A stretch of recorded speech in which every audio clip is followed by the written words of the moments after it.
四川自古呢就被称为天府之国，巴蜀文化源远流长。那么这片神奇的土地上还流传着一个关于古蜀国的传说。古蜀国的文化与中原的三皇五帝有着不可割舍的关系，同时呢也引起了各种富有文化想象力的神话和传说，为后人呢探寻这个迷失在历史中的古国提供了相当重要的线索，而还原历史的真相。Hello， 大家好，我是宇哥。Hello， 大家好，我是小唐。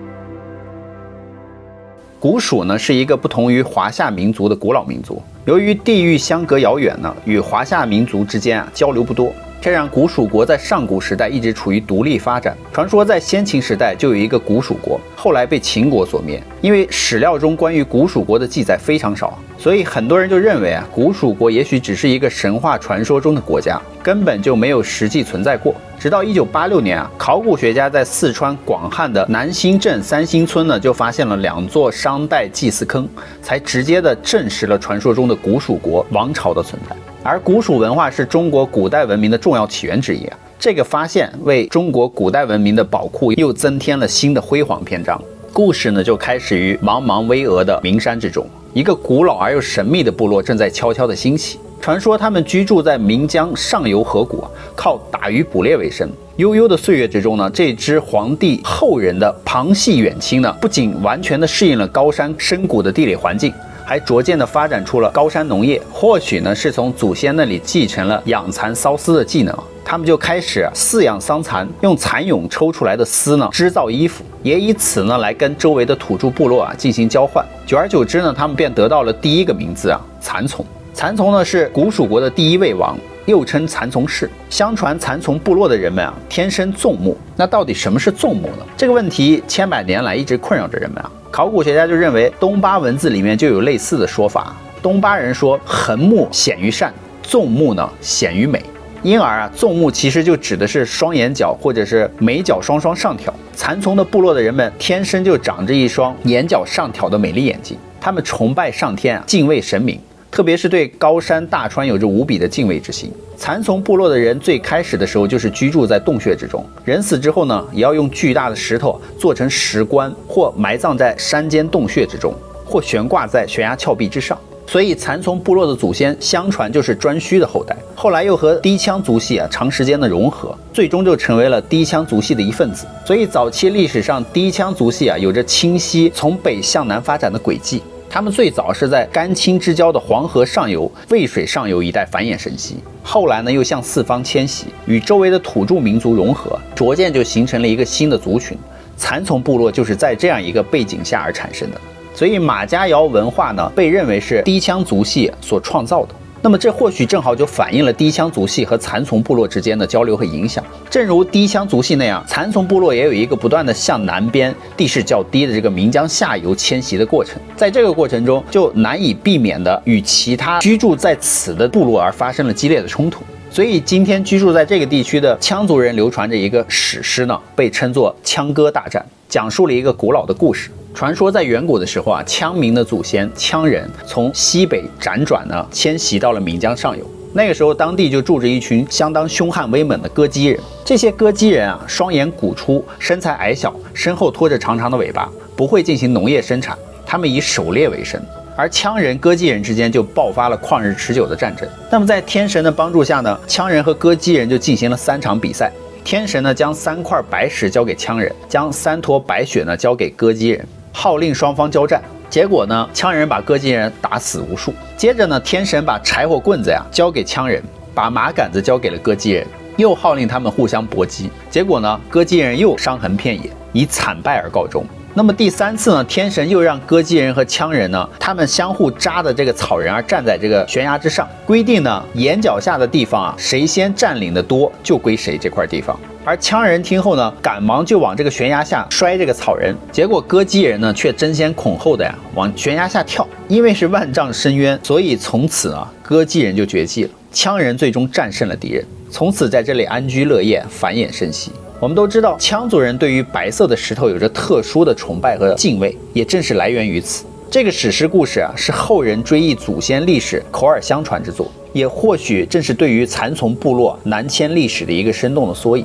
最终呢，蚕丛部落终于就迁徙到了成都平原的西北，而建立起了新的家园，古蜀国终于建立了起来。蚕丛以及鱼凫呢，开国何茫然，尔来48000岁啊，不与秦塞通人焉。这是李白《蜀道难》中描绘的古蜀国，而诗句中也显现出了古蜀国与世隔绝的现状。在古蜀国的开国君主蚕丛氏的带领下呢，古蜀国开启了与夏商为代表的中原文明之间的贸易往来。上古时期也正是古蜀人让中原人第一次有了真正意义上的衣服。100年后蚕丛部落的统治最终就被伯冠所取代，是一个以渔猎为主的一个部落。古蜀国从伯冠开始就产生了一种新的信仰——鸟崇拜。又过了数百年，大约是在夏商之际呢，伯冠也没落了，取而代之的呢就是鱼凫族系。鱼凫呢是所谓的3代蜀王中最厉害的一代啊。相传鱼凫部族也是低羌部族的一支，是一个以鸟为崇拜的族群。那么凫字呢，在甲骨文写法是上鸟下人，那么看上去就是鸟凌驾于人之上，或者是人拜服于鸟之下。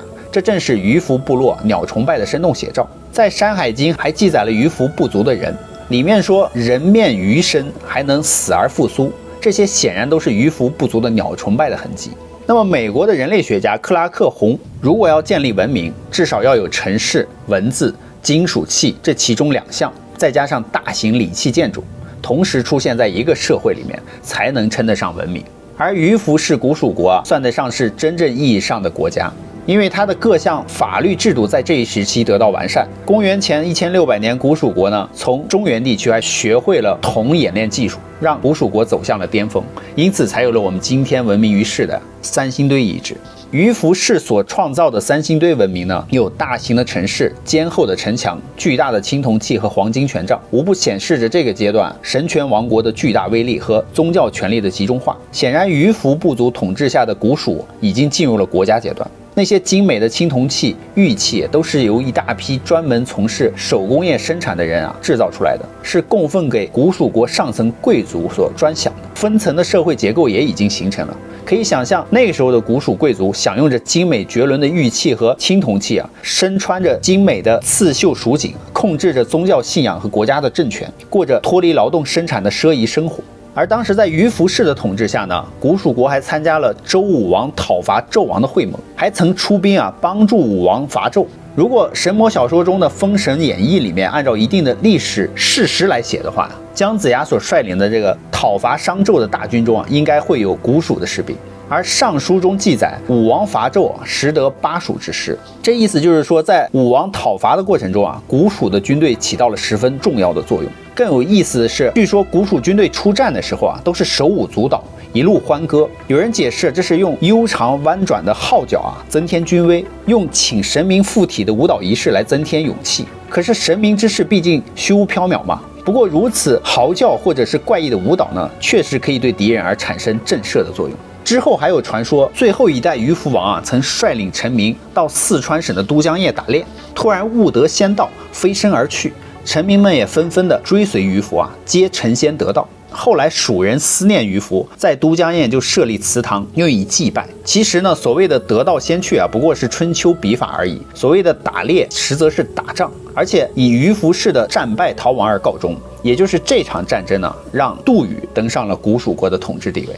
杜宇究竟是何许人也呢？据《蜀王本纪》记载杜宇从天坠，指猪蹄，坠何意现在已经不明了。而猪蹄呢是一个古老的地名就是今天的云南省的昭通县境内。所以杜宇大概是从南方北上到成都平原的一个部族首领。杜宇率领部落进入成都平原以后呢，与鱼凫政权发生了严重的冲突和对立，乃至于爆发了战争。所以杜宇正是这场战争中赢得古蜀国最高权力的人，成为了新一代的蜀王。